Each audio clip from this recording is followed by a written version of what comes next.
brought you by Silver Pumps and Motors.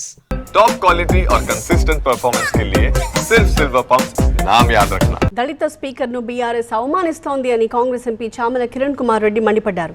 Jagadish Reddy suspension ని నిరసిస్తూ కేటీఆర్ ఆమరణ నిరాహార దీక్ష చేస్తానడం హాస్యాస్పదమన్నారు. కేటీఆర్ కు దళితులపై ఎంత ప్రేమ ఉందో ప్రజలంతా గమనిస్తున్నారన్నారు. గతంలో కేసీఆర్ ప్రభుత్వం దళితులకి విలువ ఇవ్వలేదు అంటూ విమర్శించారు చామల. కేటీఆర్ గారు, మీరు నిన్న జగదీశ్వర్ రెడ్డి గారు ఏదైతే స్పీకర్ అయినటువంటి ప్రసాద్ గారి మీద చేసినటువంటి వ్యాఖ్యలను ఈరోజు తప్పుపడుతూ తీసుకున్నటువంటి సస్పెన్షన్ నిర్ణయాన్ని ఎత్తివేసిన దాకా నేను ఆమరణ నిరాహార దీక్ష చేస్తా అని చెప్పడం చాలా విడ్డూరంగా ఉంది. ముఖ్యంగా మీకు దళితులపై, దళిత నాయకత్వంపై మీకున్నటువంటి ఆలోచన విధానాన్ని ఈరోజు తెలంగాణ ప్రజలు గమనిస్తున్నారు.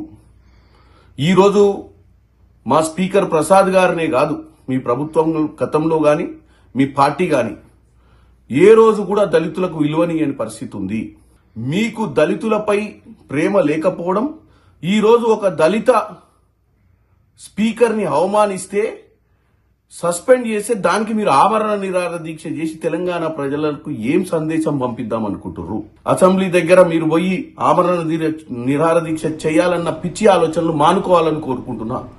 మీరు దళితున్నే అవమానించి మళ్ళీ వెళ్లి అంబేద్కర్ స్టాచ్యూ దగ్గర కూర్చోవడం ఇంకా అది విడ్డూరం.